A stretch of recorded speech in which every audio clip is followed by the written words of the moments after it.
Welcome to Earth, a Love Story. I'm your host, Robin Lassiter. On this episode of the podcast, guess who's back? Samantha Brooks, one of my truly, deeply, madly, beautiful heart friends that I love so much, has returned. And we are going to be talking about all kinds of stuff that honestly feels really edgy, but is just undeniably alive for both of us.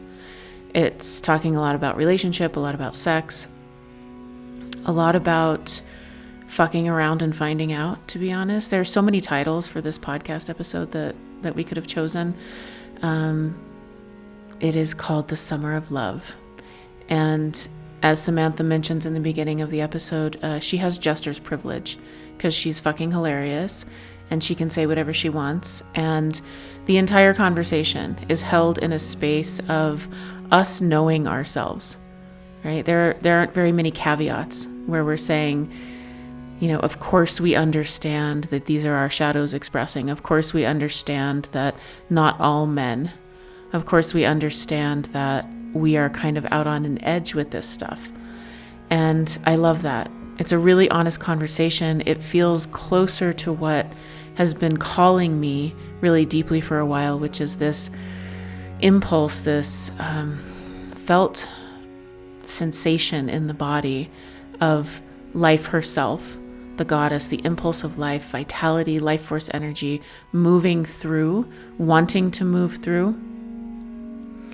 And she does not give two shits about the psychology of things, about keeping things neat and tidy. It's more about letting that impulse, that desire, that vibrant, alive, electric force move through, and centering that after many years of self-work, of healing, of self-development, of understanding shadow, of knowing how tricky these things can be. Like, we're aware. We are aware. And we're stepping out into this new edge. And I have to say, really, it's mostly Sam. Like, she'll say, she'll say it's not really courage. It would be worse to not do the thing. From where I'm sitting, my seat, it feels to me like courage. It feels like this real trust fall. And it's been inspiring me quite a bit. So buckle up.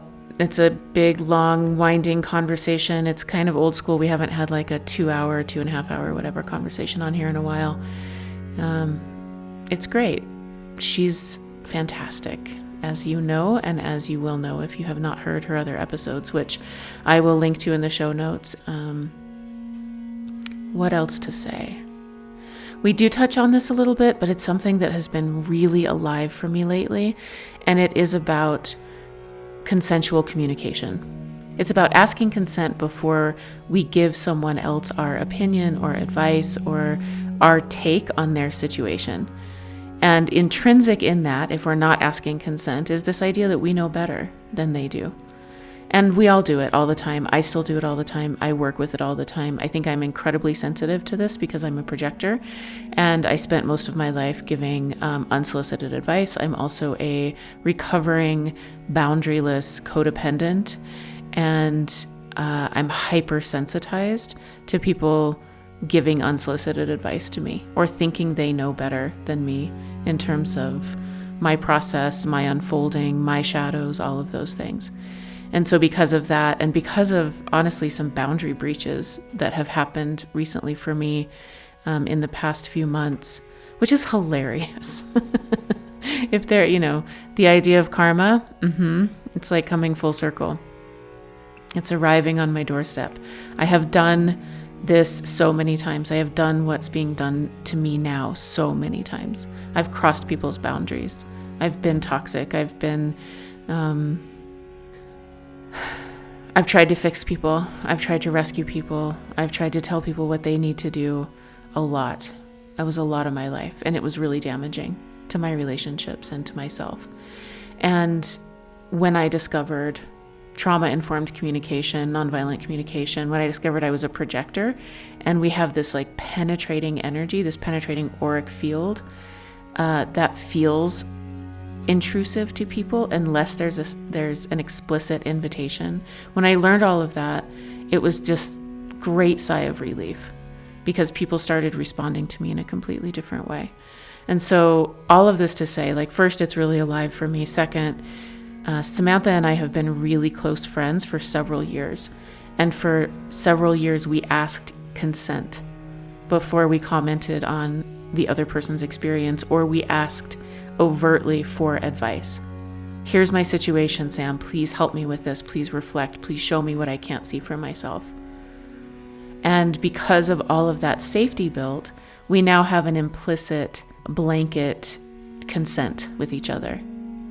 And we both know that it can be revoked at any time. Like, no, thank you. I don't want your opinion on this right now. I'm sitting in my truth. I'm exploring it. I'm trying to understand it. I don't want or need outside input right now. And that's perfectly fine. And that kind of relationship where consent and consensual conversation is centered until so much trust is built that, you know, we can sort of let the structures of that fall away. It's absolutely extraordinary. And I have a really close inner circle, this tight-knit group.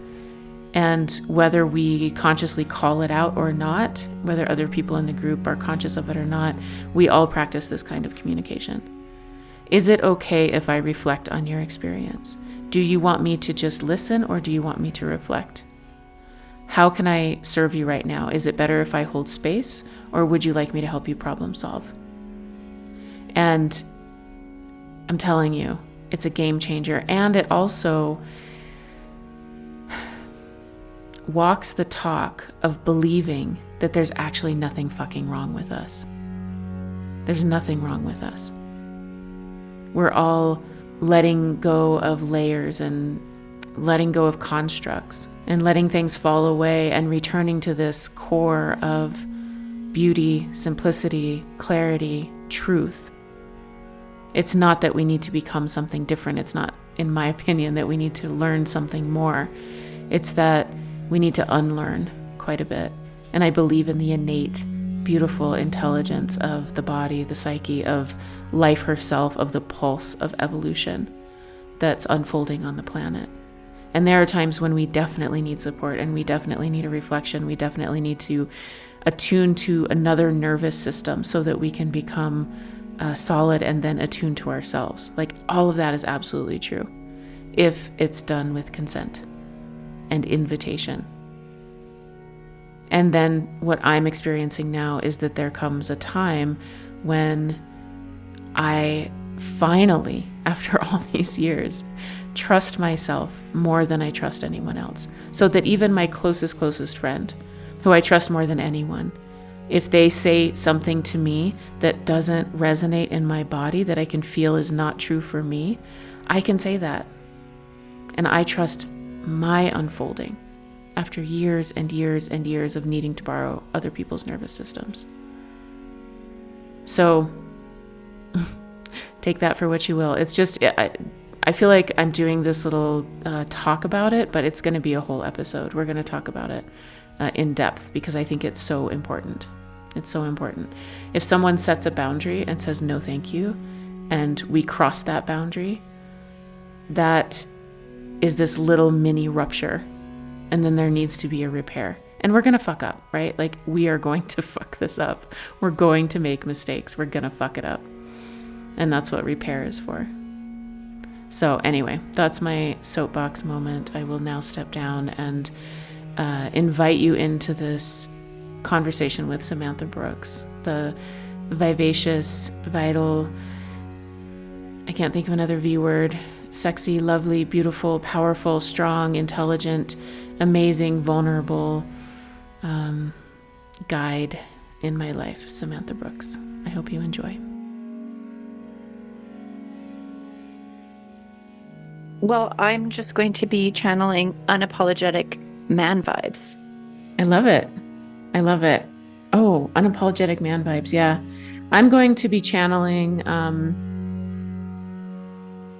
going to be allowing the little bit of rage that I have integrated. It's so big and so scary to me to integrate any rage or anger or that aspect. And so I'm able to speak from that place a little bit now, but it still does have a lot of caveats and a lot of like disclaimers and a lot of like, this pisses me off so much because it's my shadow. Like, that's why I'm enraged, because it's touching something that I see in myself. And also, there's something else happening besides that too. And it feels really fucking good to just say it like it is after so many years of like the healing journey and um, learning how to own our own shit and not put it on other people and all of that. And now something is changing and some kind of integration is happening. So the summer of love, Samantha. Mm-hmm. Mm-hmm. And I admire your awareness of like your like even your sensing into your rage. I think for me, my my anger and my rage comes out like a mercurial trickstery joker. It's passive aggressive, it's aggressive, it's slippery, and it always tells the truth. So we'll see what happens. I love it so much. I love it so much. You have been my guide and muse on the journey this summer in like entering into the land of dating and men. And I've been tuning into your courage and rawness and the truth telling and the fierceness. And it has really, really liberated me. So I'm here for all of it. I want you to say all the things. I'm going to do my own disclaimer at the beginning to like assuage my, so that I don't create negative karma for myself. But, and also because like all the shit that I'm really pissed off about right now, I've done to men. I have done it. Like I have crossed boundaries. I have done all of these things. And so I'll put that at the beginning. But what I really want to talk about is the newness of this, like moving from a place where we're constantly watching our own shadows. We've internalized all of these things that as our fault, as our shortcomings, as all of that. And now something completely new is happening, I think. Yeah, I will say, like, it's the reason why I'm sure also it's your podcast. So to put um your feelings out there before and to make what is it? A disclaimer, whatever, it makes sense. I also, if I'm honest, I'm just as mad at myself, but that doesn't do anything. And I think getting angry about the things that happen and about people's behavior, like this is, I'm just angry at behavior. I don't know these bitches either. Oh, sorry.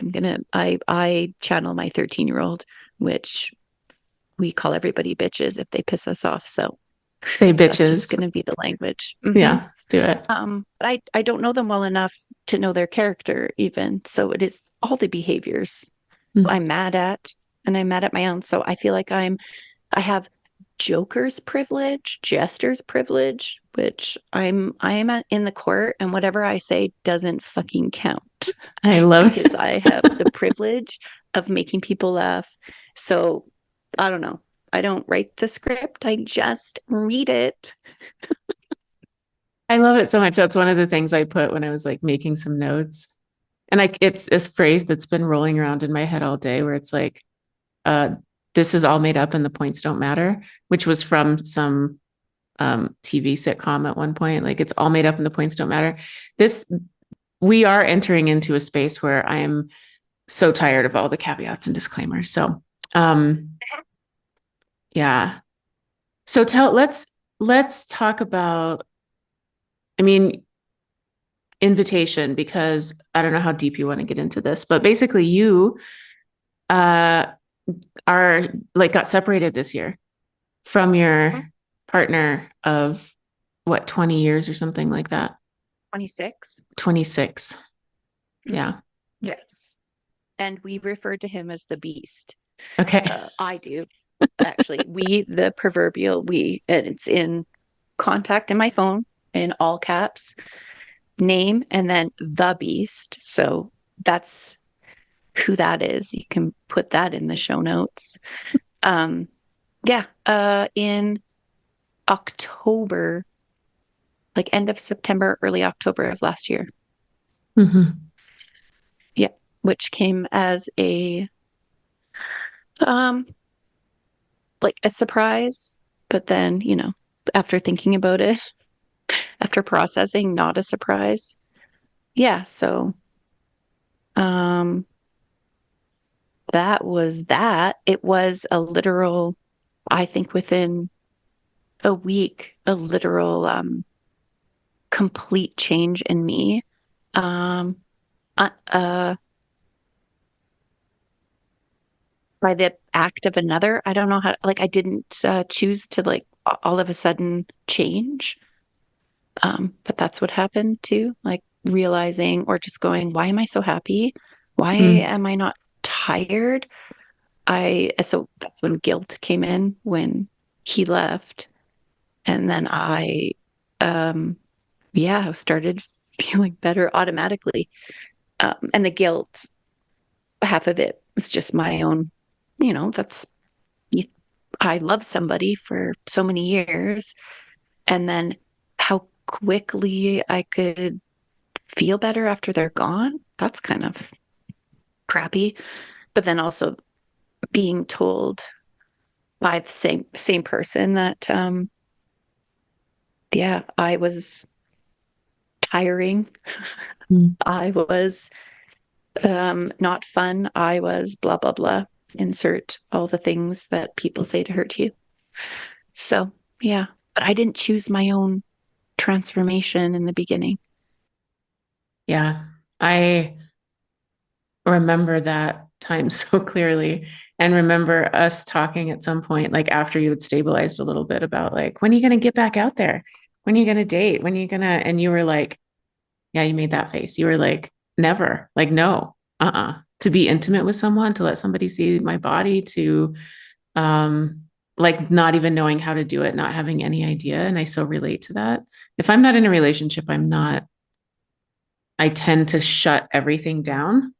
That's why I have relationships that last a few years and then I go years without dating, without having sex, without anything, because I shut everything down. And I thought it was going to be like years before, you were going to like get back on your feet and figure out all the details and get your shit together. And then um, I kind of got activated. I think that you and I are like completely playing off of each other. So I got activated in a situationship that I partially constructed and partially was absolutely a thing. And somewhere in the middle of that, you got activated and went on the apps. And then the like summer of love ensued. Yes, I will tr I tend to weave in and out of stories and they all connect at the end, but I'll try to just give kind of like a timeline or just a quick kind of um yeah, what's happened in the last year in regards to uh starting off saying no, like never again, which was a lot of just fear. But of course, like somebody leaves me and how am I supposed to trust or how am I supposed to, like, this body had not seen, I mean, the like had not been seen by anybody else for so long. And that was an automatic thought. Of course, like dating equals like sex and intimacy. So yeah, I'll try to give as much as a succinct timeline as I can. Um, yeah, it's funny that you say you remember it too. And I don't, I just remember pictures of it. But I do, like, a couple of friends kind of a month in, like, oh, I could see that you'll meet somebody soon, which don't tell me what to do. Don't tell me my future. Like all, I am very resistant and I do the opposite usually, or I prove wrong in some way. Yeah, just don't tell me. But also I've learned through this to listen to my friends, because they do their work. Um, so yeah, I was just like, no, no, no, not gonna happen. And I think it was a couple months, but right before I started this constellations therapy training, I remember specifically walking back home from a dog walk and thinking about not ever wanting a relationship. And then I was like, well, what if it's like I call a person a lover? And then that it switched something. I don't know if that voice was like from me or in collaboration with me or from something else. But then I was like, oh, a lover. Yeah, yeah, I could. I mean, not yeah, yeah. I was like, oh, that feels it feels maybe like that's interesting. What does that even mean? Um, yeah, and then I started the therapy training, intensive training, which unlocked something. And like I think the next day I went on the Bumble, the dating app. And I also, which I'm very, very proud of myself because I usually don't have I have self-awareness, but I don't have awareness of the future, if that makes sense. So I like, again, is this collaboration with something or is it me? But I said to myself, I hate that. um, this is about you. Like I'm doing this for me. And I knew that I was doing it to like build myself, to build being able to see myself differently or even know that I had a self because my previous relationship was, I mean, that person, the beast, was myself. Like I called him. I'm still working on interface between me and reality. Um, yeah. So okay. So went on the Bumble, swiping. I think it was dude, yeah, dude. First match, Brazilian man, 10 years younger than me. Very adorable, sexy because that's important. Fashion Yeah. before function. Um, actually, that's foreshadowing, like completely fashion before function. Um, yeah, and that proceeded like I again had to keep coming back to myself because it got really, which I'm finding online, anything is intense. It is a different time warp. So days are weeks and months are years. Yeah. And so I was like, okay, Sam, you're scared to even be heard by this person. So send a voice message. And then, oh, you're scared to be seen by this person? Send a picture. Meanwhile, I would do these things and then I would look at them first before I sent them. And I would go through the most horrible, torturous um, experience of like, oh my God, that's me. Oh, I'm whatever, whatever. And then slowly over time, like, oh, I can see. Oh, so this person and I had a relationship experience together. I think it lasted all in all about 3 months, but in it, I was able to look at myself, see myself. There was a time I was making actual videos of me talking. Yeah, nudes, what? Maybe all of it, actually. And I started to see myself as attractive, and that was amazing. And it was reciprocated. But I was also, I how do I put it? I was completely aware of what I was doing. Um, so I was watching myself and I was like, oh, this is what it's like to be a teenager and learning about how love, infatuation, whatever you want to call it, feels and how it ignites the body and what it does to the brain and all of it. Because I was a teenager. Friends kept telling me, oh, this is like your first experience. Don't worry. And I'm 46 years old and I was a teenager. But they're like, don't worry. Like, he's just the beginning. And in my head, I'm like, no, no, no. I'm never going to find anybody like this. Like, I have to hold on for dear fucking life. So I would see myself trying to like hold on to this person. And then I would be like, nope, come back to yourself. So lots of crying, sobbing, knowing that it wasn't about them, it was about me. Lots of growth in that. And all in all, I just realized with that how I gave myself away, my power away all the time. And I would just project and wait for the person to tell me who I was or how I was. And this is all me seeing it. So I knew what I was doing, and also really trying to enjoy it. And then realizing again over and over, and I'm still realizing this, that the other is just as fucked up, if not more than me, and they don't have any of the answers. Um, and I have all the answers that I need of me, or for me, but I discover it through relationship and through the other.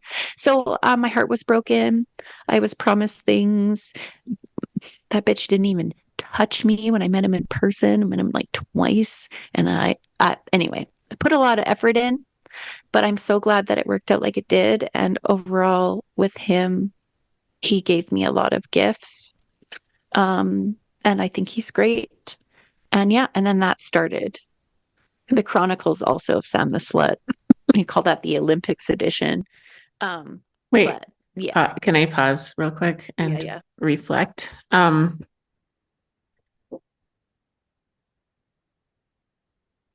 Yeah, just is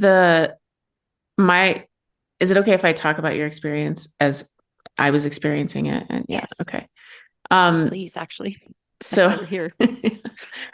So my experience of it was, I think I was walking in a grocery store and I was listening to this message that you'd sent me, and it was about 10 minutes long or something, which is not unusual for us, but it was this long message and you were sobbing and you were telling me the story of what had happened when you like were waiting for him, or you had made some sort of arrangement and you guys were waiting and he didn't show up and he was late and da da da.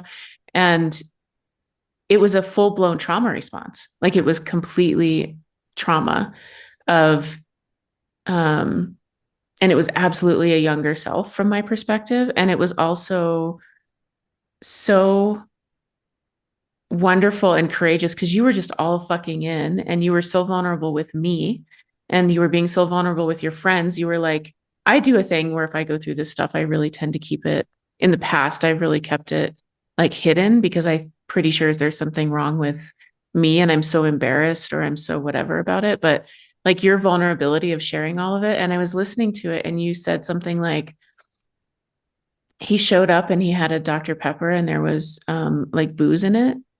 And when you said that, it just clicked. And I sent you a message and I was like, darling, dearest, you're losing your mind over a 40, like a whatever, 36-year-old man who walks around with booze in a Dr. Pepper can. And so in my mind, that man is always Dr. Pepper can man. And and what happened was, my perception of this is, what happened is after that message, like it snapped you out of it. You were like, oh, like context, framework, not just the emotions, not just the sensations of that infatuation, the teenage self arriving, which is, there's nothing wrong with that at all. But you're going through that and then getting the perspective again and like pulling out of that, like other reality, and then coming back to yourself was the first time that happened. And then it happened again and again and again, where you went out to these edges and came back and went out to the edges and came back. And I truly have chills because I just have to say, and I've told you this, like I'm learning so much from your courage with it, you know? And what you're saying is like, you know what you're doing. You're watching yourself do it, and you're also fully in the experience. And that's what I found so like inspiring and extraordinary. It's like this lack of repression. Um, hmm. Yeah, there's so many things I want to say. I think that that voice message and the crying is the first time like and I sent it to you, and then I sent like to I remember I have to send it to these four people so somebody will get back to me right away, and I had never done that before. So this experience over this last year has also been about how my friendships are just as important as a intimate relationship. That's what they are. They're probably more, they're deeper than that. And we could go down a whole rabbit hole of like, well, then what is a relationship? Is it should be a friendship too? Anyway, don't want to go there yet. I think trauma response definitely, like from childhood experience of like parents who died young, so abandonment stuff for sure. Um, and also it's in like, there's whispers in my or screams in my birth chart of like of this. Um, but like I also had this kind of image in my head of me, yeah, like seeking, like having a torch or something and just going out into the darkness and looking for something and then always coming back. But I think I was also where I stopped, which was about 17, 18, I don't know, in response to like intimate relationship. Um, and so I went back in time. I was a teenager, and I could also see that how much I partially like look to the other person or the other anything as for validation. So that's like the negative aspect, I guess. But the other aspect is that that's the only way I see myself is in relationship, like see myself. And then I just take that information and then bring it back to me, if that makes sense. Like I see myself through the other. Um, yeah, I mean, it was still is, but I just sometimes I'm like, I'm just going crazy. And I don't think I'm a very healthy person. And is this what I'm going to be like? And then or always underneath it's like no, this is what probably self-awareness around your growth as it's like happening in real time, I don't know. Mm-hmm. um but also I never think of bravery or anything. It's not courage. In some ways it would be worse for me to not be impulsively taking chances and not knowing what would not what would have happened or could have. And also, I want to put myself, I want to be honest about myself. I want to get everything out there. So then I know right away. It's called ADHD in some ways, you know, but also like I've always been like that. There's just no choice. You just do it and you cross your fingers and you hope for the best because what else do you got to lose? Yeah, from the outside, it looks like I think the piece that is really loud for me right now and really incredibly valuable is the self-awareness that goes along with it. And we talk about that a lot. We're like, this feels uh sometimes crazy, sometimes dangerous, sometimes even wrong. Like there are parts of it that Hmm. feel wrong in Yep. some ways. Uh and watching the reactions that come up in those situations, you know, like I'm aware now so much more when I enter into these things or when I'm with, go on a date with a man or even when I'm texting or whatever. I am so much more aware of my habituated, conditioned responses. Like, oh, I'm fawning. I don't want to be having this conversation. I'm not interested in this person. Or I'm getting this, like, this is just solely 100% getting some sort of like um addictive need met, like but it's without any judgment whatsoever. Like there's no judgment of myself. I'm just watching it. I'm learning from it constantly. And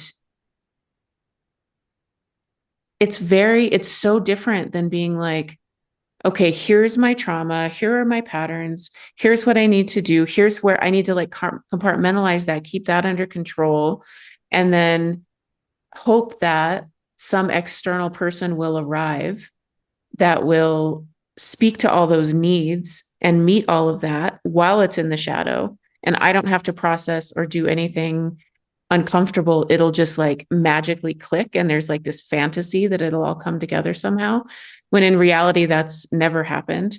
And so now it's like there's a messiness to it that is so fucking liberating and seems important and is inside the context of this, what I would say is like an unconditionally loving witness and a kind of parent self. Like I have myself as I'm going through these things, and I've done this shit in my past and it's been a disaster because I didn't have myself. Nobody had me, you know?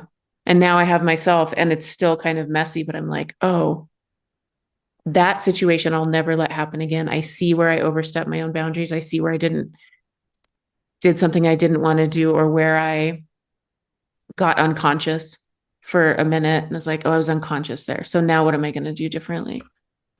Mm-hmm. Mm-hmm. Yeah. I know now I have like a self to come back to, whereas before, whatever before was, um, yeah, I just thought that other people had all the answers, or they, yeah, were responsible for me, I guess. Just it's interesting for me to hear what you're saying too, because then I process and I learn even more, because I really am just experiencing it. But the loving compassion piece, I think that comes from having children, but also partially my education in attachment theory and development, all of that. But really, it's just like kindness is the only way to get through things, like kindness to self. And I mean, who works well under pressure, under shame, under anything? It's all about the repair anyway. So it is kind of like, oh, I did that. I wouldn't even have known. I could not anticipate me doing that if I just read all the books and prepared myself and then got into the perfect relationship. No, I think this is the experience of really listening to my gut, my intuition, and letting my body lead, because it knows. And then usually I don't listen to it. But I'm starting more and more to be really, really good at just noticing my own thoughts. And like you said, noticing your stuff. But my body wants what it wants, and my body holds the knowledge.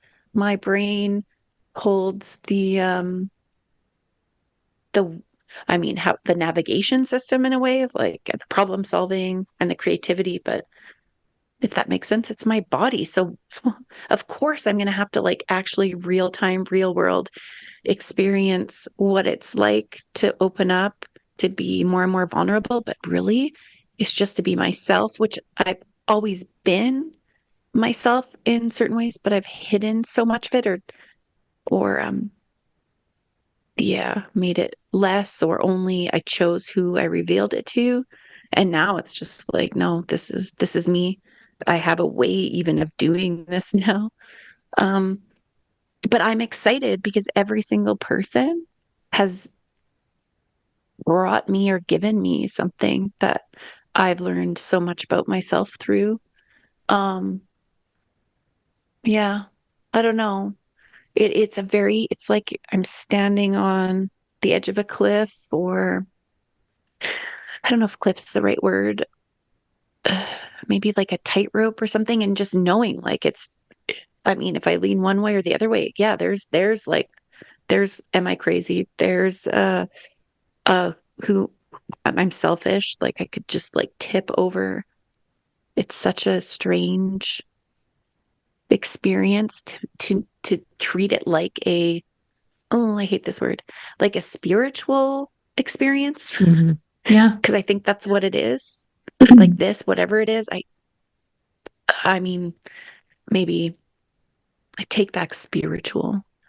I insert what it is to be like present in my body as human in a very strange and precarious time. That is just fully embodies the unseen world. I don't know if that even makes sense, but that's why it's like I know this is so much more than just, well, no, it's not so much more than Sam or Robin discovering themselves. It is that. There's no more than that.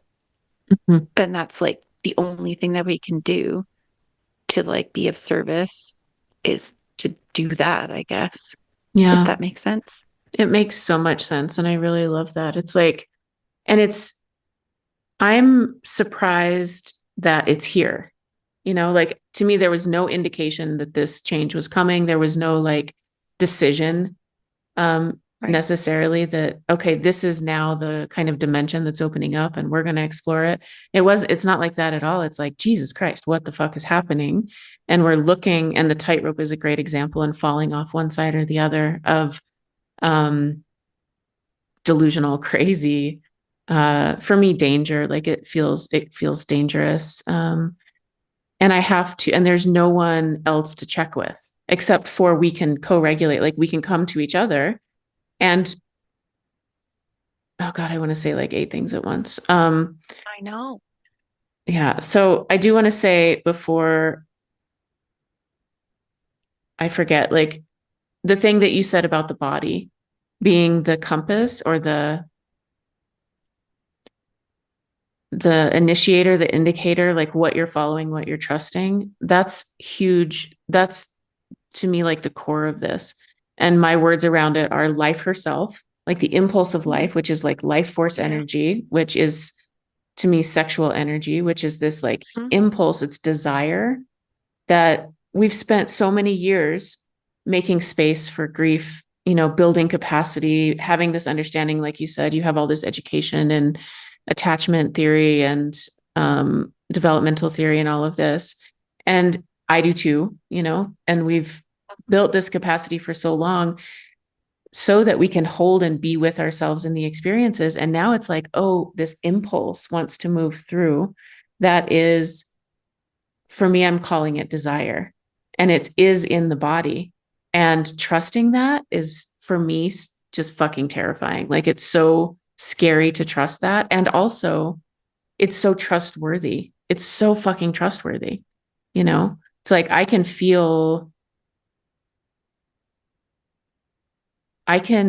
I can have the experience of being attracted to something, someone, some aspect, and being like, I'm not supposed to be attracted to that, but my body is like, yes, I am attracted to that. Or I am supposed to feel something in some certain way for this person that I'm next to. And my body is like putting up only alarm bells, only like get the fuck out of their signals, like all of that. And it doesn't make sense because there's nothing happening in the external that should indicate that. But the body is just so fucking trustworthy. And it's edgy as fuck to let that play out, to let that impulse of desire move through and then let the repercussions of that unfold, while also like I do very much stay oriented to, like, I'm not trying to get myself murdered, I'm not trying to get myself like, I'm trying not to have unethical relationships where I hurt people. Like I'm really conscious of all of that. But at the same time, my body is leading. And there are no, like I said, there's just nobody to check with. There's no external person to check with except for we can reflect for each other. Yeah, well, I think I would have, I don't know, I wouldn't have done or got this far without the relationships I have with the women in my life. And even it's turning out like one of my lovers. Um, but with even the experiences that I've had, then in turn creating like a very surprising relationship that I'm feeling now, like with a man who I can ask this man, why are men like, why do they, well, blah, blah, blah. And he answers me. Yeah, desire, that also reminded me. So for me, my relationship probably, I don't know, was it from the beginning after I had, like, I was young when we started our relationship and then pregnant. I think we were together a year before I got pregnant. So it's probably after I had my first child. That's when, like, and I mean, it's a relationship, so there's both parties, all of that. I'm not saying the beast is a monster, but he is a beast. Um, and we're both very young, and we both, like, if I look back, like I know what happened. Oh, it's just the reason is, oh, I didn't know. I was young. I was immature. So there's that. But also, I think resentment began towards me, towards life, um, for my ex, like soon after the birth of our first child. But it was to the point by last year, right before, where I realized like all he said all he ever wanted was me to desire him. So our relationship in regards to sex was very much, it centered around sex. The pressure on me to have sex, like, it was always there. It was unspoken, unsaid, or spoken and said. And it revolved, like, having sex was for his mental health, for his feeling better, for his blah blah blah blah whatever. But I did realize that he was trying to take my desire, or yeah, my spark for himself. That's what he's trying to do, I think, unconsciously, of course. If I said that to the beast, he'd be like, what are you talking about? So it was just all about me. And then it turned to like me not wanting him enough, or he just wished that I would desire him and want him. And it's just like, I tried everything. Um, so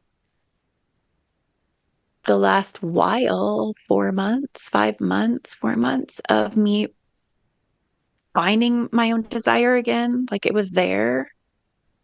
But I thought I I had a lot of thoughts, which was, um, I'm not interested in intimate relationship, or maybe I'm just not, like, I'm boring, or blah blah blah blah blah. I said that for the second time. Yeah, and then, I mean, maybe dating apps ignite the desire. Maybe that's no, but yeah, all of a sudden I was like, oh, I have a vagina. Like, I didn't even, what, that? Oh God, oh my gosh, scary. And then like, oh, and then realizing, oh, and then that being the root of desire, or desire being, I mean, it's energy. It connects to um wanting to live, I guess, Mhm. right? Um, and then I would feel my own desire, whatever that power is, like walking into the grocery store, and seriously, like a full body feeling of like, oh, like I am here, I'm present in my body. I have this power and this effect, and I can see it kind of affecting people around me. And isn't this interesting? After so long, like, and that's why nothing ever dies. It just lies dormant and it waits. Um, but yeah, I guess this is also like the discovery of my own desire, which honestly, I don't think I was ever aware of. I always thought it was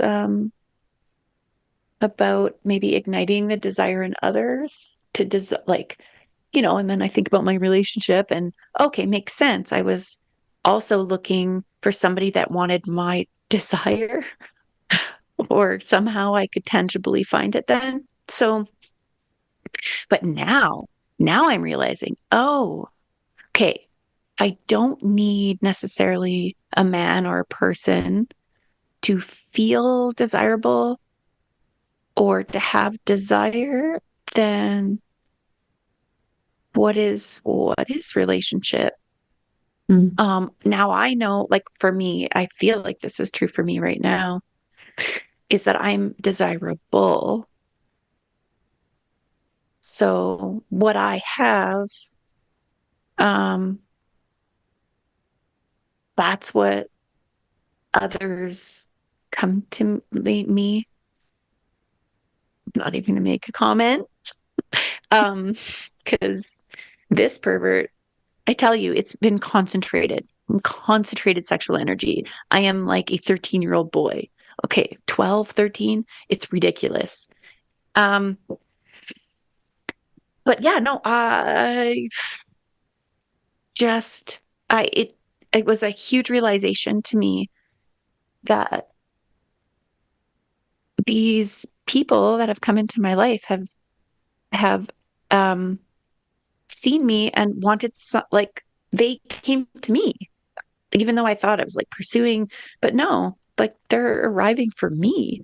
They they see me, they like I don't know. It's like, wow, I'm the one that's desirable. I don't have to desire anything but myself and like I desire my own beauty and power. And then it's just like, and then it brings the moths to the flame. I don't know. That's cheesy, but and I don't like it's not like a siren song either. Or maybe it is right now. Maybe I'm in that phase where it's like, I guess I don't really now I'm realizing like, oh, I can't care too much. I cannot accommodate.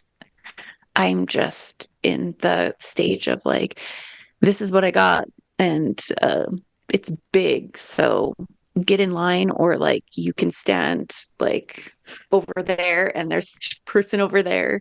But everybody might get a little bit, maybe not, but I don't give a shit because it's all about me right now.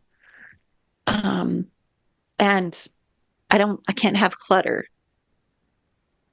no clutter. I also know I talk a lot, so I'm not Oh, apologizing. don't apologize. I mean, you see me looking at you, right? With just love in my eyes, witnessing all of this with you. Like um,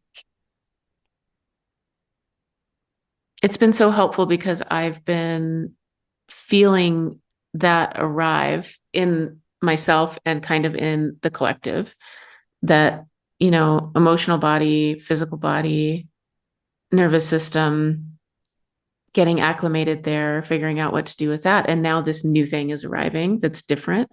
And it's like there's no map, there's no uh the only guide is the body and desire. And so seeing you experience that and claim it. And I've seen you, I mean, you look different. You hold yourself different. You carry yourself different. And I remember, we were friends for probably a year before you told me some stuff about your marriage that I was like, what the fuck? Because of course we see each other as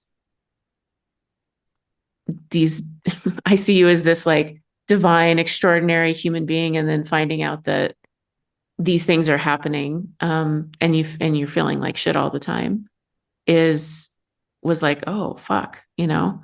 And so I still saw you as this amazing creature then, but now you feel you just feel embodied. You know, you feel like an embodied person. So I want to talk about too before I forget, because this is so fucking alive for me right now. This, you know, you said at the beginning, your friends would be like, oh, I see, you know, yeah, you could have a relationship or you should get back out there. You should whatever. And you're like, don't tell me what to do. And then over time, it's like, oh, who actually can I turn to? And can I trust my friends? Like, can I be vulnerable with my friends? And you've taught me so much in that way as well, because you've been so vulnerable and so open. And so it's not even like unapologetic, like you're bringing something that I then have to deal with or something like that. It's just like, here's me. Can you hold me right now because I've spilled outside of my container? Like I don't have the capacity for this. Can you hold me and can you help? Can you reflect and can you bring something in? And um I just want to talk about like the trust that has to be built in order for somebody to say something, in order for me to say to you, like, really bluntly, which I've said a couple times, you know, like you're looking to this man for some sort of validation. And if you kind of land him or get him, it just actually means nothing about who you are as a person. It means less than nothing. Like and you're projecting all of this internal stuff onto him as he's some sort of something. And then if he chooses you, that'll mean something about you. And it means nothing about you. And I can say it that bluntly because we've spent years building trust between us and years using language like, is it okay that I reflect? Or affirming and like believing each other and not killing each other's experiences. And that has been like the conversation model. And I think it's also nonviolent conversation or nonviolent communication in my close friends for the last probably 3 or 4 years. And that allows us to now be able to have the kind of relationship where we can say the hard things to each other, but to me, they don't feel hard. It's just like, we know that there's this deep love, this deep respect. None of it is pushing. None of it is boundary crossing. My inner circle has an implicit across the board consent for whatever you want to say to me. But that was built after years of self fucking awareness and of not being like, and realizing there are projections and realizing that there are shadows. And if I feel something strongly about you, even if it's quote unquote true, it also likely is a projection. Like it's all, you know, projection. And so realizing that and developing that trust and good communication has brought us to this point in a relationship, which I've had really good friends in my life, but I've not ever in my life had friends like I have now, where I can say, and I still often will say, like, is it okay that I reflect this? Or, you know, can I, you know, so that, and I've had people tell me no. And I love that. You know, they're like, actually, I'm going to sit with this for a minute before I get any external input. My feelings aren't hurt. Like, that's amazing. It's just all of this constant consent on both sides that have led us to this place of being able to come into a whole new arena with it. Yeah. Um, well, I'm also learning like like being alone, like truly that's the most dangerous thing. Um, and like for years, the beast was my person, but there was just certain things that weren't safe to talk about. And so I just hold them in. And I did have this idea of, um, there's lots of ideas, but for some reason, vulnerability, I think I needed my friends just to know that I was okay and I got this because of my childhood and stuff. Just I have a conventional upbringing, and I just wanted, yeah, to not confirm maybe like the that because of the way I was feeling or whatever, or was because of that. I don't know. But also I know that I'm so self-aware, yes, but then sometimes I'm not aware of others. I don't know. I can be so oriented to other people that I forget that it can be the same way for me. If that makes sense. But yeah, after not having, but now it's funny because the idea of the beast is like, was I also, I mean, the beast was like my protector, but he kept everything kind of at bay. And so not having that anymore, I just like I needed, I felt free, like free to be myself, like even having people over or friends, everything for me, and this is partially me too, that just kept everything so separate from my relationship and from our little family. Like that's, I was told that I was selfish and that I always had my own thing going and I always had friends and blah, blah, blah. And I can see too where there was like resentment and jealousy in some ways and just depression. And so I knew that I had to keep all that separate. It was like an extra, not another life, but just I had a lot of extras on the go, keeping everybody happy. Yeah, and then that fell away, and it's like, oh, wait, like it was in the beginning, like after I sent you that voice message too, it was just this realization and a lot of guilt, like, man, like if I would have really connected or even known that, like, in a relationship, do you have a whole bunch of people usually, like you have your partner and there's some things that are safe to talk about or that you can burden them with, but that's what friends are for, is you're supposed to like verbally process and figure out your shit. I never got that until now. And then that creates um, co growth or whatever. So I do that by being really vulnerable and just, if there's shame, now I know if I'm feeling shamed, I have to speak because the shame is trying to keep me hidden and small as trauma response, as a safety mechanism. But that now, if I feel deep shame, it's like, I have to tell somebody, like I have to, or it's going to poison me. And then I do see that me opening up and just being honest, 9 times out of 10, it's like the best thing I could have done because then I learned so much more about the person I'm telling it to. And they're not who I thought they were, meaning I thought they might judge me or I thought think I was whatever, whatever. And it's like, oh no, they're like me. Um, and then I have really close friends, like childhood friends, that I know there's some things that's where it stops, like because it's too painful for them to hear me speak of some things. They get too scared or worried or it triggers their stuff. Um, and so I too have learned from that like in order to, yeah, um, keep a friendship, you have to be aware of people's limits and respect them and love them anyway. Mhm. Um, yeah, because I think like shame then makes somebody, yeah, it distorts them and what they're trying to say, or their vulnerability is distorted. It's not even vulnerability. Then it gets weird. That's when people get weird. Mhm. That's for teenagers. They do all those things because they're figuring it out. Do you know Yeah. what I mean? Yeah. And I know that like we, I was also stopped in a lot of ways as a teenager too. So we're figuring it out as teenagers, and there's space for that too, um, in the context of a big, safe relationship, um, like this, that we can be our Yeah. teenage selves and we can also be wise and we can, like, so much of this to me is about, it just feels like integration.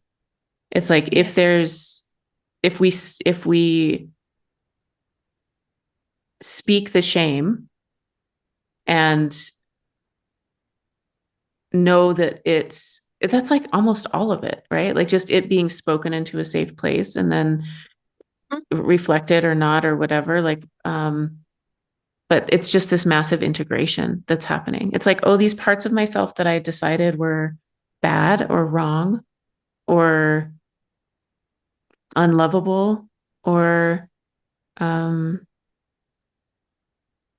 God, so many things are like instead of keeping them in that space, welcoming them in and letting them express and then being like, oh fuck, like shit, these are not bad, wrong parts.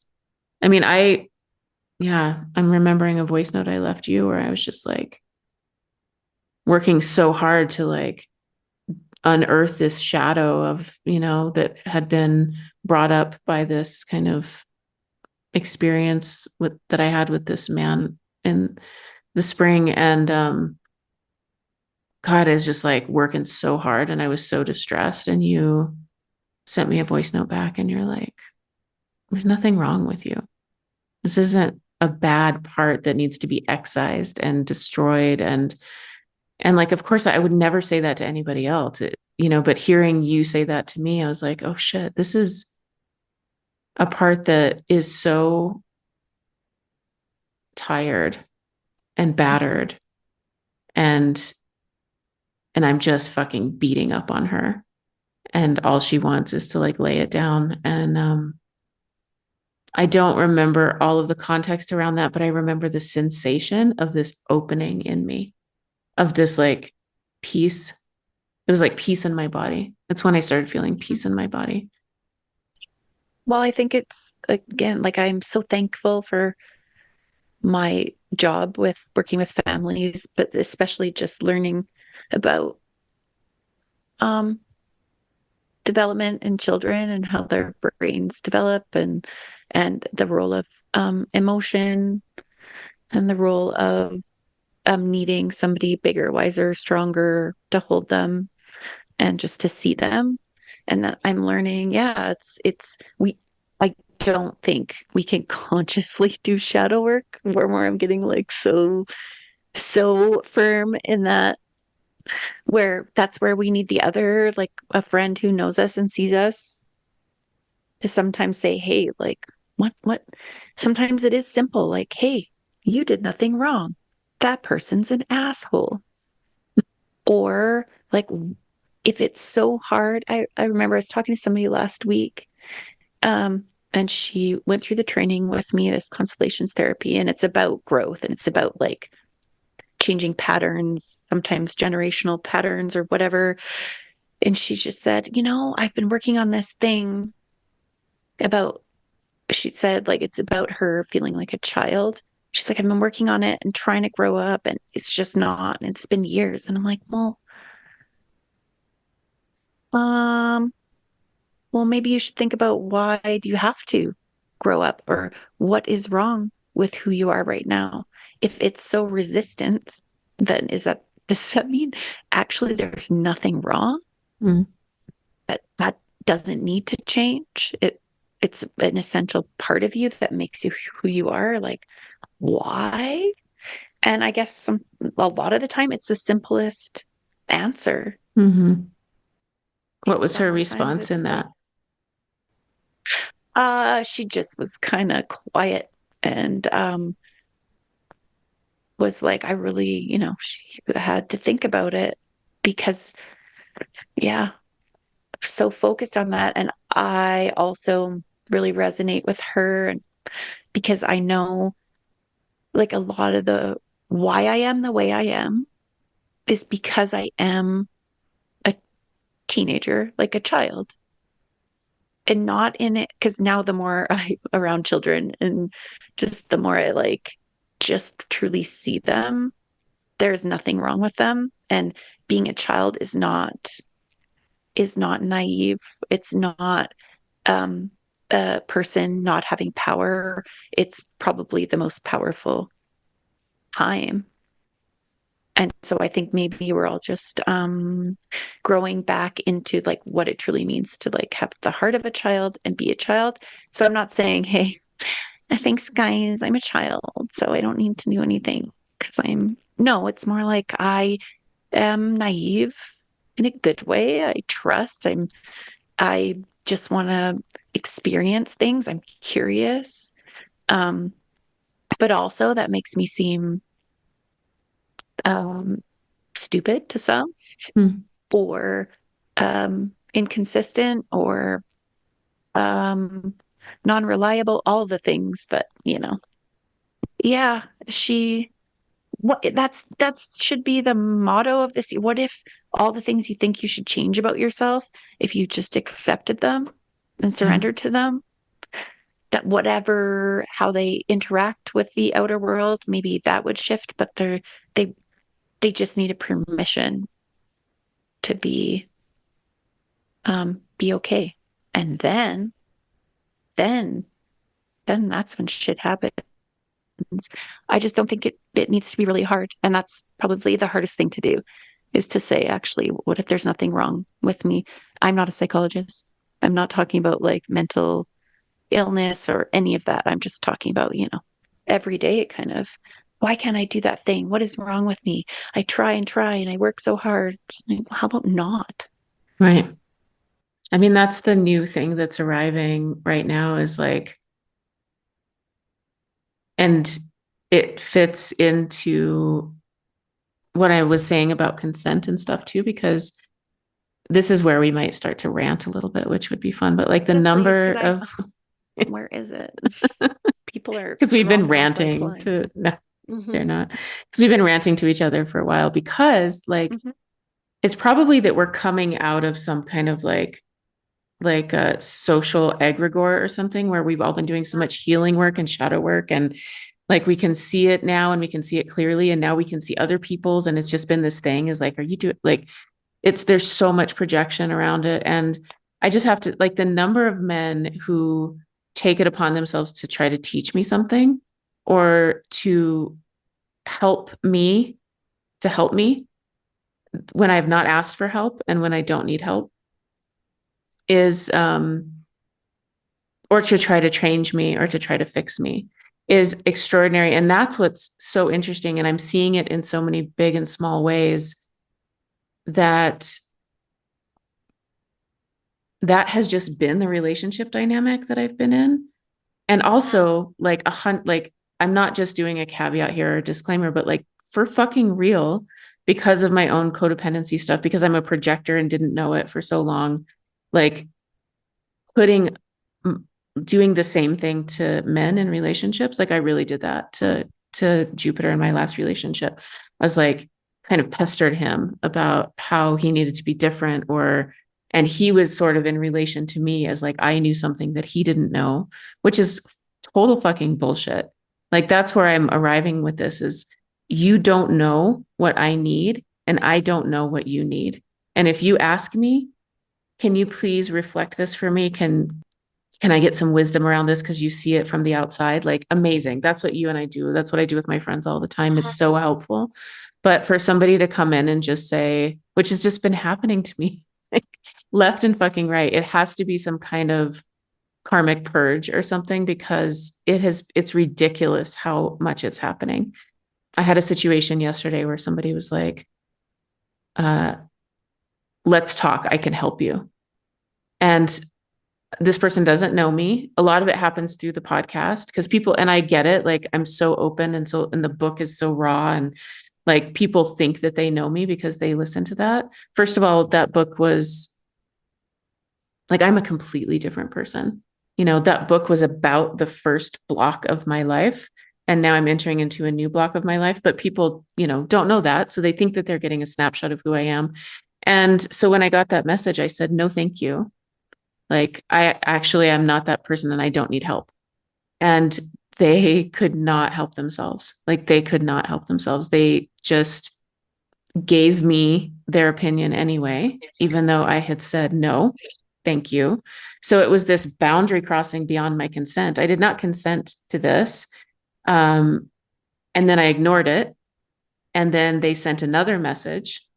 And I was like, ignored that message. And then I got another message where they said more of the thing that they need to say to help me because I need help and they need to help me recontextualize my own experiences. And I was just like, Jesus Christ, motherfucker. And then today I'm on the apps and I'm just like, is this, the apps are fucking crazy anyway, but I match with this guy and the entire conversation is about like the collapse of the economy, the imminent collapse of the economy. And it's kind of all this probably like mix between truth and conspiracy theory, but it's as if I've never heard it. And I'm like trying to like subtly change the subject and I'm being like funny and amazing. And they're like, the last message I got was like, did you know that the US printed like 2.3 billion, blah, blah, blah. And I'm just like, what are we doing? Stop trying to teach me things. Stop trying to like, I'm so conscious of it and it's so wild. And I will say this, I went on this date with this man that I like very much and I'm very interested in. And we went for a walk and I left my purse on the seat of my truck.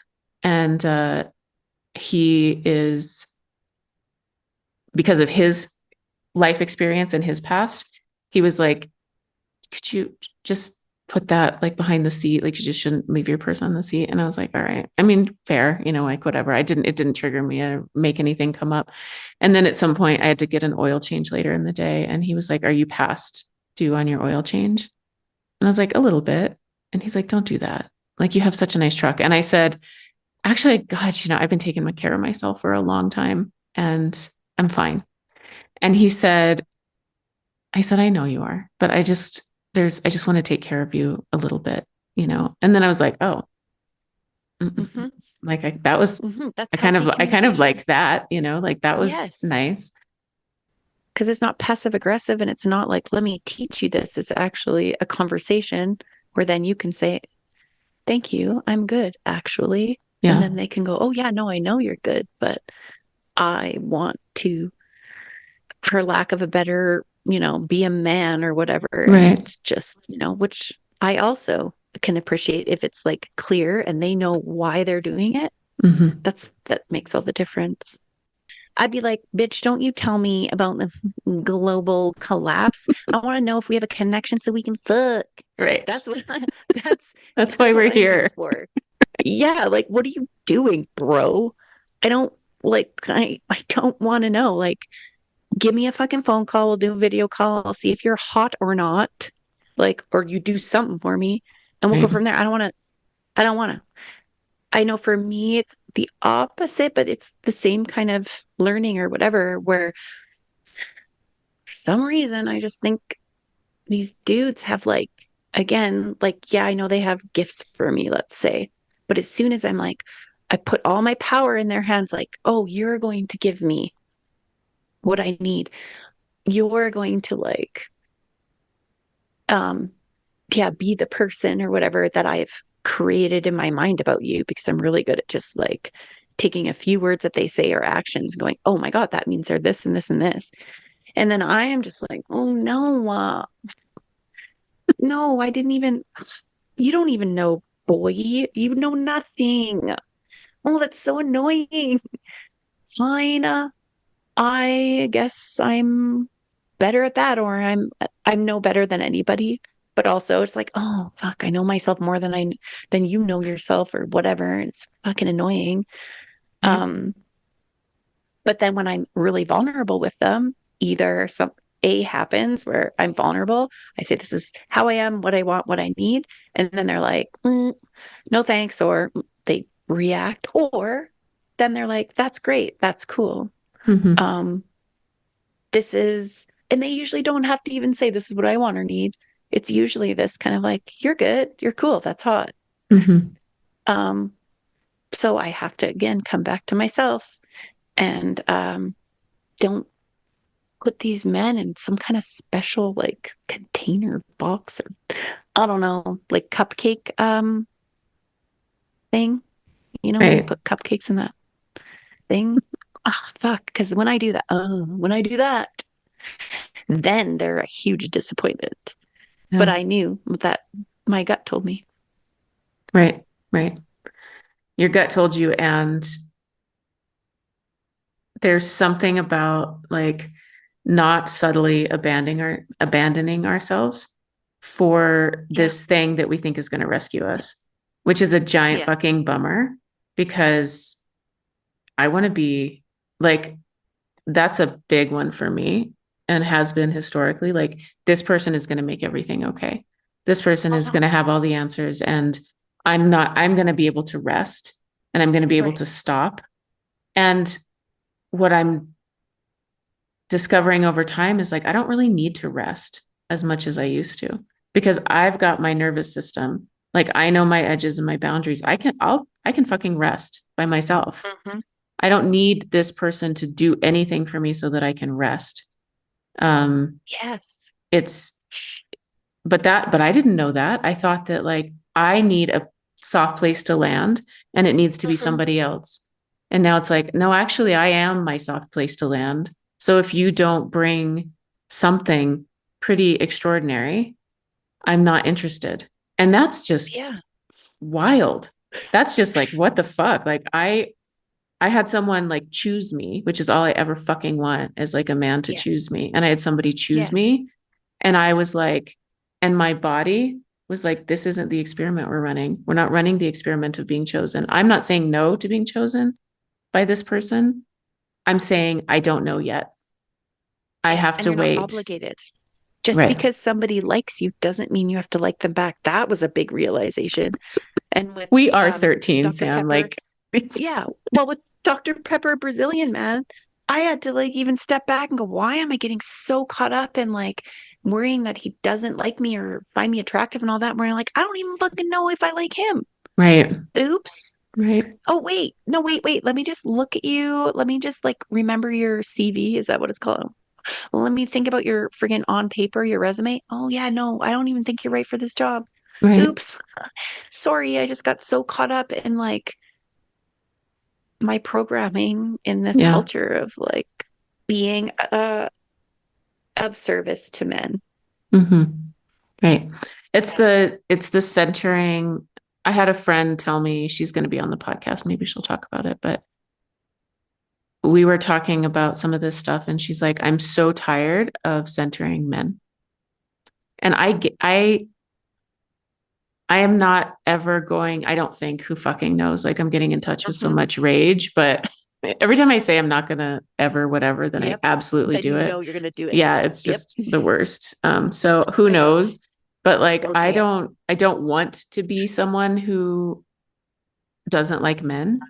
Like, I really Yeah. like men, but I see what a slippery slope it is because fucking fuck, dude.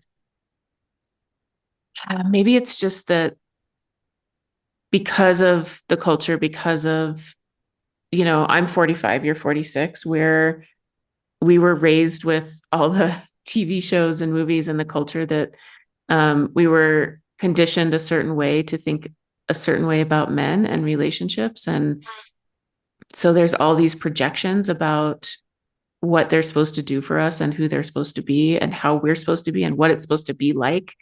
Like, that's Mhm. why I don't want to say yes to the man who chose me without being with it, because that's, I have completely internalized that that's what it should be, and should, and it is sometimes. Like, I have around me like the most beautiful partnerships. Like, there are so many people in my life who have the most beautiful, connected, loving relationships, and it's not bullshit. It's real. And Yeah. so I'm not saying it's not that, but that's not like the It's an only, option. it's an option. It's an option. Right. There's many options. Yeah. There's many options. Yeah. And me too. Like now I'm in like I think the other part of this is like me always like these dudes like asking me questions like usually like about, like sex or sexuality or kink or whatever. And for me it's like actually I don't know. I'm Yes. curious. Can you tell me more? That has like opened up my world so much. And also, I, as of now, I've come back to this kind of idea of like, oh, I have someone who I'm intimate with.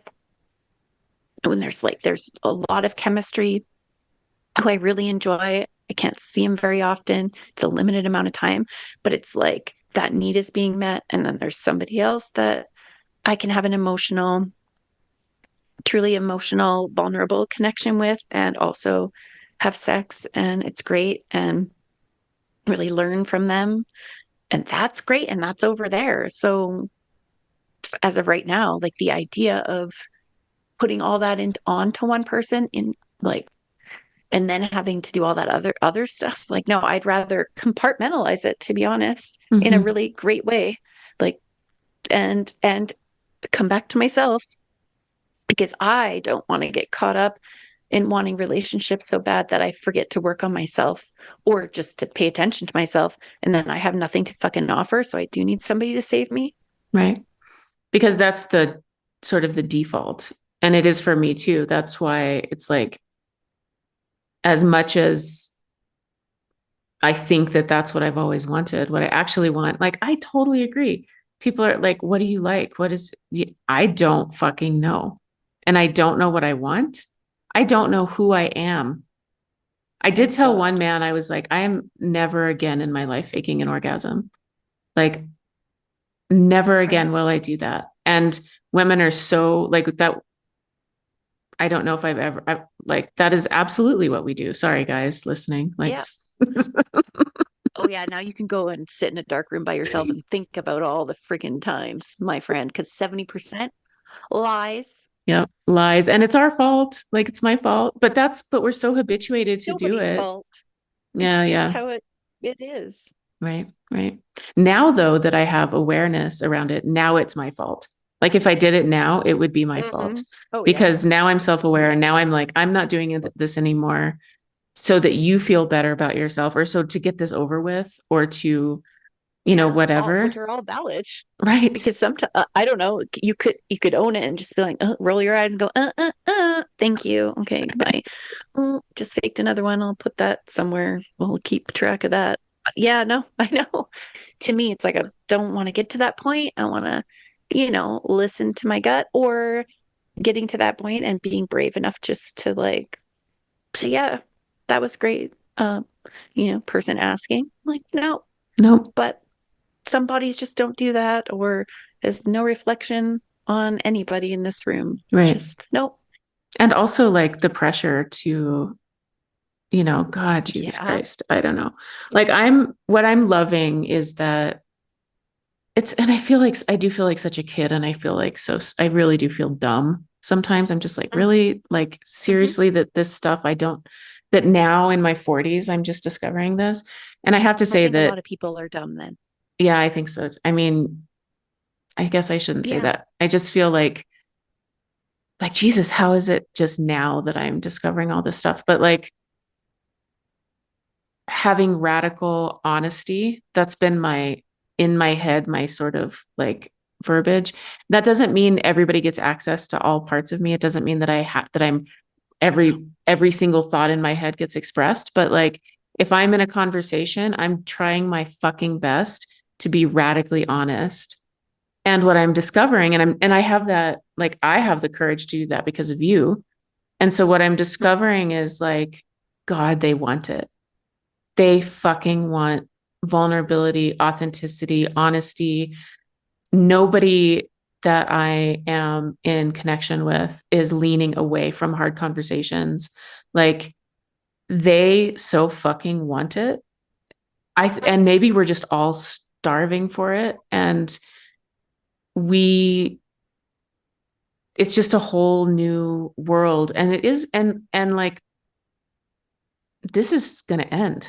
Like, I am not going to be a person. I should stop saying these things so certainly and forcefully, but like, I don't think that I'm going to be a person that has like 5 lovers. I just don't think that that's going to be a thing. And, I don't have 5 lovers right now, but like, I'm talking to 5 men, I have 2. Thank you. You have 2. One possibly in the wings. Saying. Yeah. Love it. I just don't think I'm going to. So this experiment, I imagine, is going to come to a close at some point. But Sam, a year ago, in your wildest imagination, could you have imagined yourself like in this strength, in this power, saying like, I have two lovers and I'm fine with it and I don't want it to. No, hell no. That's terrifying. And also Googling, like actually looking up about compulsively masturbating and asking the Google if it would ruin me forever, and then being relieved that it only takes 7 minutes for sensation to come back. Didn't think I would do that either. Hmm? Oh, Like I now get I guess 12-year-old person who compulsively does anything looking up that shit. Thank God for Google and not the Bible, I right. say. Um, but I think no, I didn't even being naked now. That's the least of my worries. I mean, you are blessed if you get to see me naked. Um, that is so funny that I would even say that. So fucking funny, and I love it. But I'm thinking about what you said about how like men, people want like they just eating up vulnerability and honesty. It's because that's what puts a nervous system at rest. Mm, The body senses when the truth is not being said or there's something underneath, and that's the freaking worst. So of yeah. course it puts a body at rest or brain at rest, and then clear thinking, then um like knowing that um the person is even safe to say no to Yeah. or Yeah. yes to. Fuck yeah. So people are starving for it because I don't know about you, but I've always kind of been able to tell when things aren't real, like TV or but that's why I've never been obsessed with Hollywood or celebrity or anything because I just like, but I think everybody can now like the veneer, like you look at American politics, Hmm. Canadian politics, the like reality of commercialism of what's that other the big C capitalism, like nobody can deny it, and so they're starving for truth, like because you know something isn't right, but nobody's speaking it. So, of Yeah. course, we need to hear that from each other. Sooner you can be honest with somebody, it saves everybody heartache and suffering, confusion. Ugh, but that it's hard because there's a lot of people, that again, they don't accept it. It's too much to bear when you tell them, I'm good. You don't need to tell me, you don't need to teach me anything, my friend. I got it. And they're like, no, sorry, I can't compute that because that's my whole existence and reason I'm here to teach people, women. Mm. I'm here to tell them the things about the knowing how to do the things, which I don't even know. I don't even know. I think it's, and like, as you're saying that, I'm thinking about like, I think that I'm able to hold both this strong boundary around it and be like, fucking stop. I'm not doing this. And at the same time, I'm like, that person just really wants to be heard and seen, Yeah. but they're pushing it across a boundary in order to be heard and seen. They're not, it's non-consensual. Like fucking consent in all of these realms, even energetic. Like Yeah. I, Oh, yeah. and I think this is why I think it's a karmic purge because you've had a lot of like really beautiful, like the experience that you had with, I think, your first lover that I was like, Jesus Christ, Sam, be safe. And then it was just like the best, like every woman's fantasy of some Oh, European man fucking her silly and making yeah. her breakfast. And it was just, I was just Oh, like, oh my God, yeah. And being her emotional support person now. Jesus Christ. Like, come on, everybody needs a European fuckboy. I'm joking, but not joking because Right. they're like smart and emotionally available. And um, yeah, it's funny.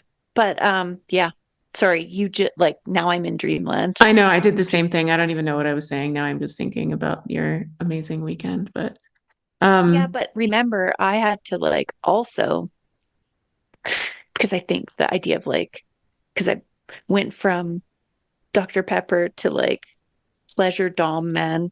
Long story, people. I won't get into it, but hilarious. Turned out to be somebody he had Asperger's. And anyway, uh, but like knowing that sex, like I was going to have sex with somebody, and then thinking like, oh my God, like if I'm going to have sex with somebody, I need to know what's going to happen when I have sex. Like, am I going to cry? Am I going to what? Because I hadn't had sex with anybody else in 26 years. So, I mean, here comes mediocre Alan. I like was talking to a dude who was close, and he wasn't that impressive for me or anything. I was kind of like, but I'm like, oh my God, there's Alan. So I set up my baseline, my litmus test in a kind man named Alan, who I then made sure that, yep, I had sex and nothing bad happened, and I felt great after. I didn't have any guilt or anything, and I don't know how Alan felt, but I'm sure he's fine, and I didn't care. That's funny. Um, yeah, but in order to even tell myself, see, the world didn't crumble, nobody rejected you, or you're not broken. Now you can go and like, what does it actually mean to willfully, consciously have sex with somebody instead of like doing it because of pressure and childhood shit, you know? It's like, Yeah. oh, that was great. So all hail mediocre Alan. Hey, this is not about these people's characters because I don't know these men very, very well. So it's about their Right. behaviors. I Yeah. mean, it's what Alan didn't do. It's what Alan didn't say. That was the problem.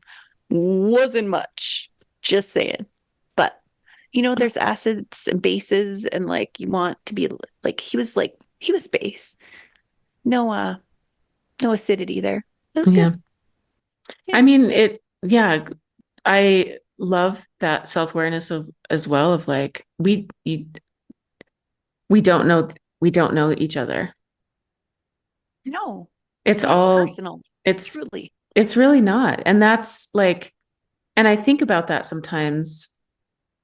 I'm like, do I have it in me to do what I'm doing, which is interacting with people? I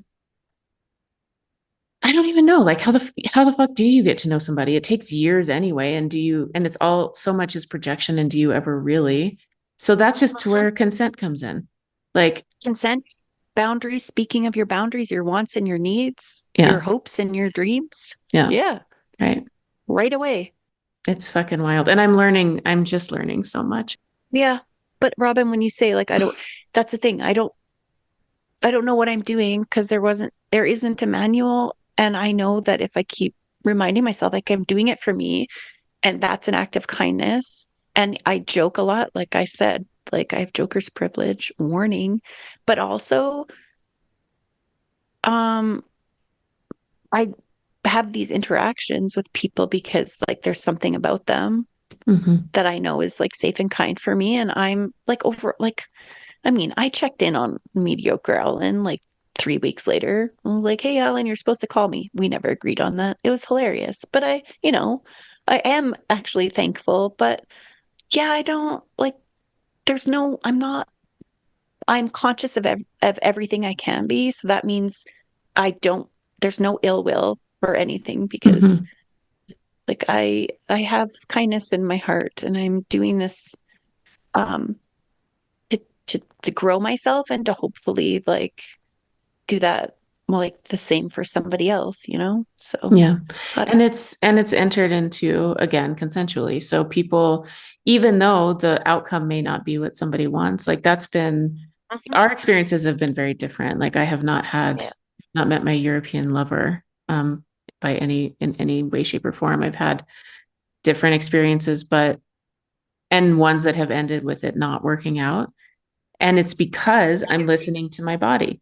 It's like when we meet in person, it's not like, oh, I didn't feel the spark, I didn't feel the thing. My body is just like absolutely fucking not.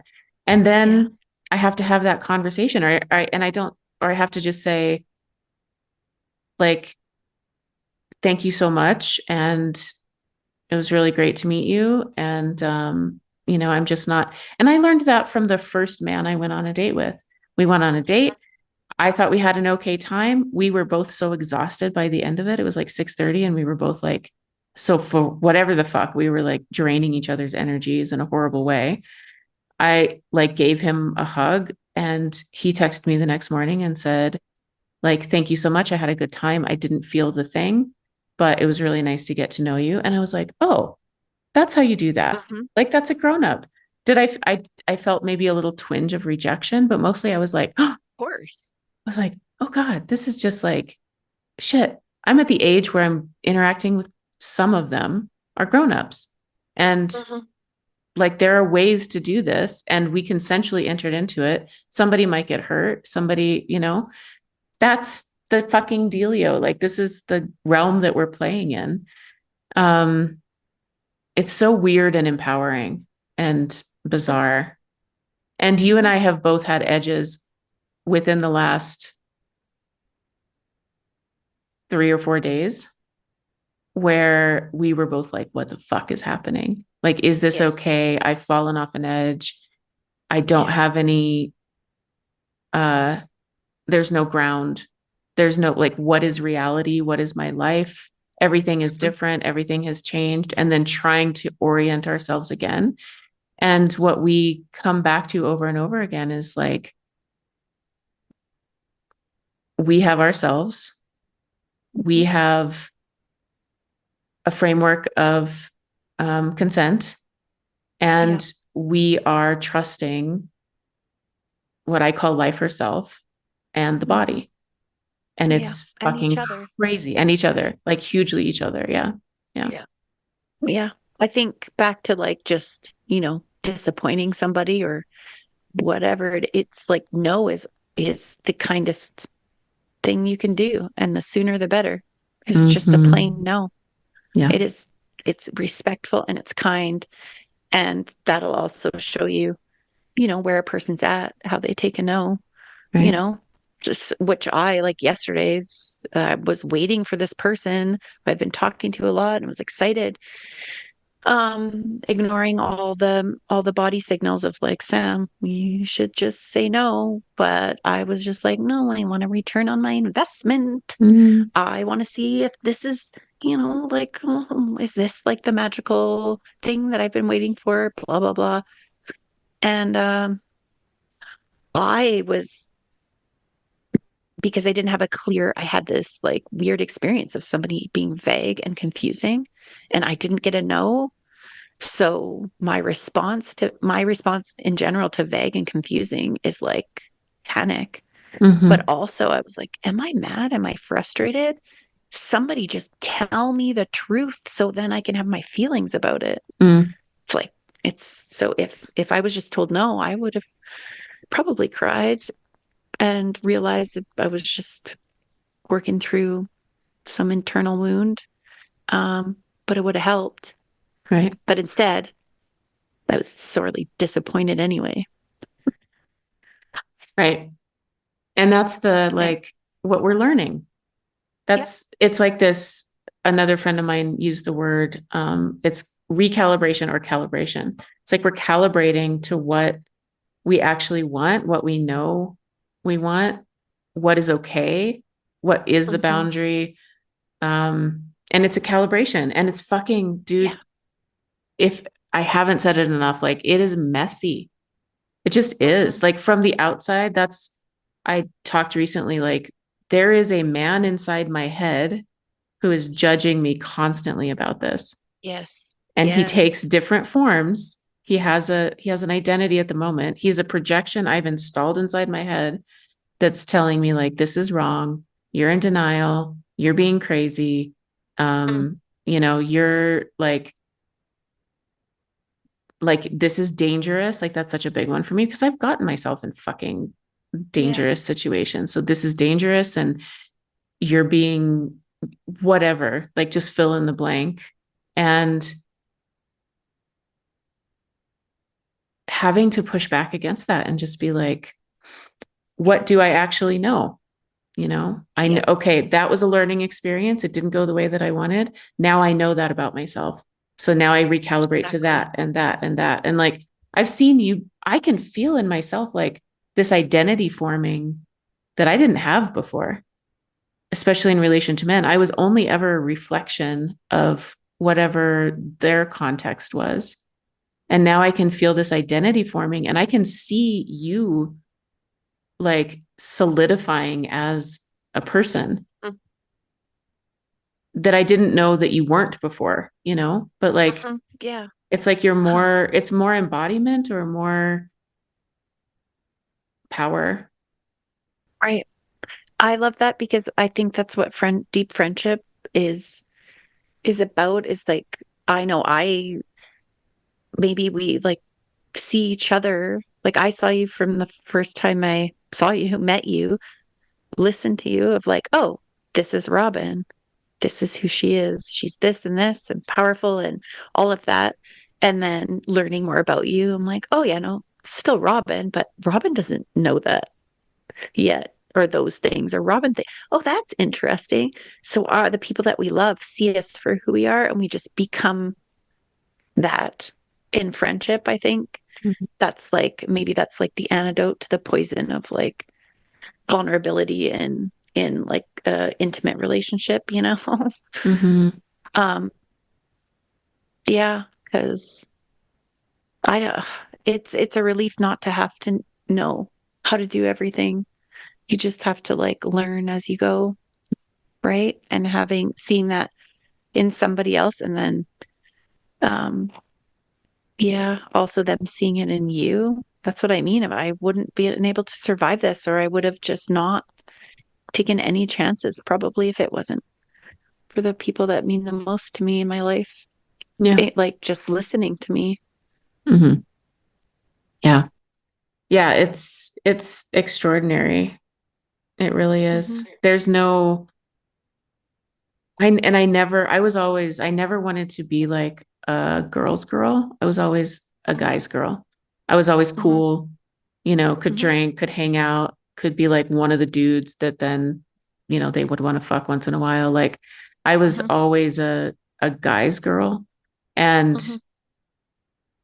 now that reorientation to like center the women in my life, and I want to love a man, and I want like experiences, and I love men. I love men, but like centering the women, because the women are my deepest friendships. And I have male friendships. I do, and they're really wonderful.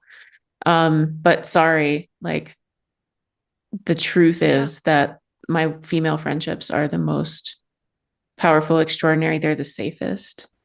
Yeah, and they're the foundation. I think like that's how I'm rooted, or how I'm like grounded, so to speak, is in my female relationships. Mm-hmm. Because yeah, it's giving familiarity, right? And Yeah. then in interaction with the maleness, then I'm coming from a place of like uh yeah, protectedness, of strength, and then I can like interact with that energy and learn more about it. Oh, I hate that fucking word, energy. Please. I replace that with current. Robin, you have to edit this podcast. Um I'm not yeah, going to edit that out, like but I like the word current. Because they do, like, just as we come through our own toxic femininity, which I lived in, I've definitely experienced, I've all of that.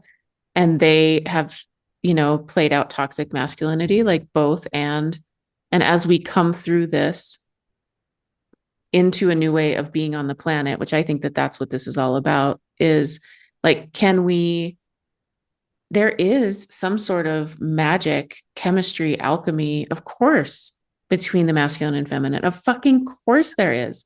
Our entire lives are about attracting and repelling and magnetism, and like, and it's internal and external. Like, a fucking course, that's what it's all about. And so yes, as you're like, what you're saying is, or this is what I'm hearing. I don't know. What I'm hearing is that you like being able to be with ourselves, that vulnerability, that honesty, the feminine as the foundation, allows us to explore and experience a safe masculine. And it's fucking great. I want to know. I want to know what it's like without the projections, with fewer projections, or, you know, like I want these relationships. I'm interested. but not from that, not from my own wounding, my own bullshit, my own projections, my own shadows, my own shame. Right? It's shame. It's like the things that I need and want, but that I keep in the dark because I don't think it's okay. So then it is distorted in this weird fucking way in relationship. So if we're not doing that, you know, and are doing this, like, that's the same. mm-hmm. Like that's why it's like everybody's nervous system is at rest when they're vulnerable with each other because they're going through the same thing. Yeah. Also, and I don't know, like, I guess it's learning about the power that's contained in each of those or all of the spectrum of those, everything Mm-hmm. in between. Yeah. And I think there's no template and it's just experience. Like you cannot freaking define masculine, feminine, whatever it is. There's Mm-hmm. no, you can't say, oh, that's just the masculine. No, it's just experience and you know what it is for you, whatever even that means. Right. Sometimes we're not supposed to know everything or be able to articulate it. It's an experience. I mean, it's this indescribable thing. And you and I have said to each other many times, like, I I know how this sounds or I'm expressing it, but I need you to hear the thing underneath the thing and believe me that there's something going on here. Like there's something real that's happening and it looks like a weird ass date or it looks like I'm a horny teenager or it looks like whatever, but there's actually something here that's touching some ineffable life herself. And Yes. it's power fucking full. It's just powerful. And we believe each other. And that's the most, and like hold space for the extraordinary experiences and trust each other. Like I trust you, even though I still say, like, I text you. I'm like, I'm going to go on this date with this man. This is his supposed first and last name. Here's his supposed, location that he lives. And here's a picture of his license plate. And you're like, yep, have fun, bitch. That's because hashtag real world. Like, make sure you got the like fundamentals down.